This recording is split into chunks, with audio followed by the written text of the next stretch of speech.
Hello, I'm Nathan P. Butler, author of a Saga on home video and host of From the Star Wars Home Video Library here on YouTube, and this is Star Wars Home Video Year by Year. This time we take a look at 1998.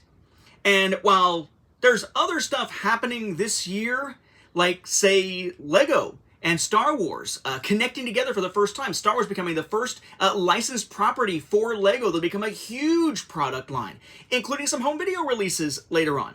And it's the year that we see the release of Behind the Magic on CD-ROM, which will eventually actually be a promo that you can get for some future Star Wars home video products if you do a little mail-away thing.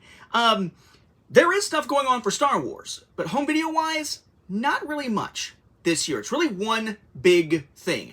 And I don't mean big because it's important. I mean big because it's freaking huge.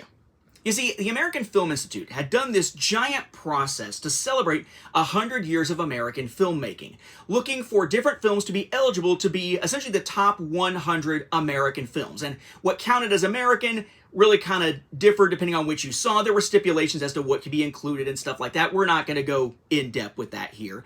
But suffice to say, they came up with a list of essentially the top 100 American films in that 100 years, which led to a special that aired on television called AFI's 100 Years, 100 Movies, which actually got a VHS release through Columbia House this year if you want to actually watch the special itself.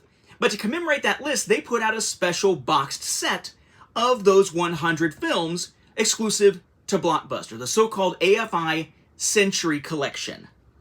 But let's think here. 100 movies on VHS? My goodness! That is a lot of cassettes, especially when some of these films take multiple cassettes to get the entire film due to their length. What must this have looked like? Well, it looked like this. This is a box of the Century Collection. Blockbuster exclusive.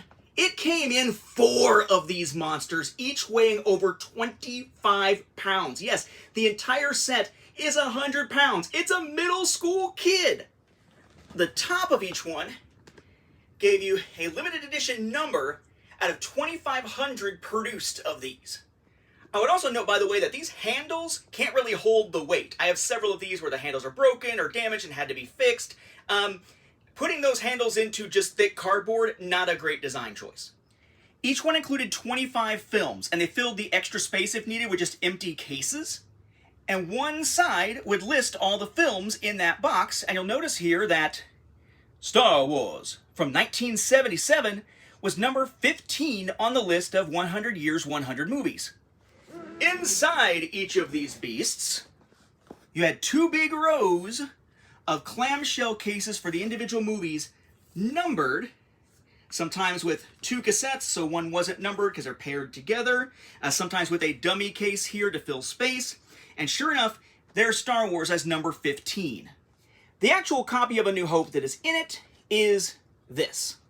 We're not going to go into excruciating detail with the packaging or anything here, but this is A New Hope as number 15. You can see many more details about it in the episode of From the Star Wars Home Video Library that I did on the set, which you can find listed, of course, down in the description, or you can check it out in Volume 1 of a Saga on Home Video 2nd edition.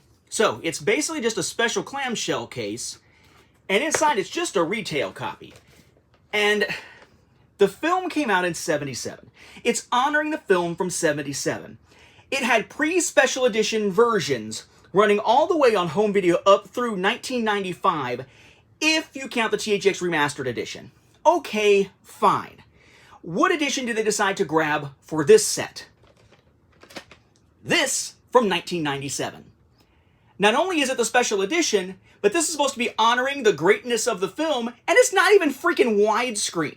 It boggles my mind why they chose this, other than just the fact that, oh, it's the most recent retail release as of the time we're building this set, so that's what we'll use. That kinda sucks. So it's pretty cool to see A New Hope honored this way inside the Century Collection here. It is definitely, collectively, the largest Star Wars-related home video item that I have ever seen, and in fact, doesn't even fit in this room and has to be tucked away in a corner of our living room to even have space for it. But it was, just when it boils down to it, a full-screen special edition copy of the film from 97 with fancy packaging inside fancier packaging as part of a broader, fancier set, all from Blockbuster, all here in 1998.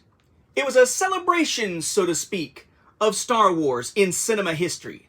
But if you want to talk Star Wars celebrations, those and The Phantom Menace and some other trends will kick off next year as we take a look at 1999.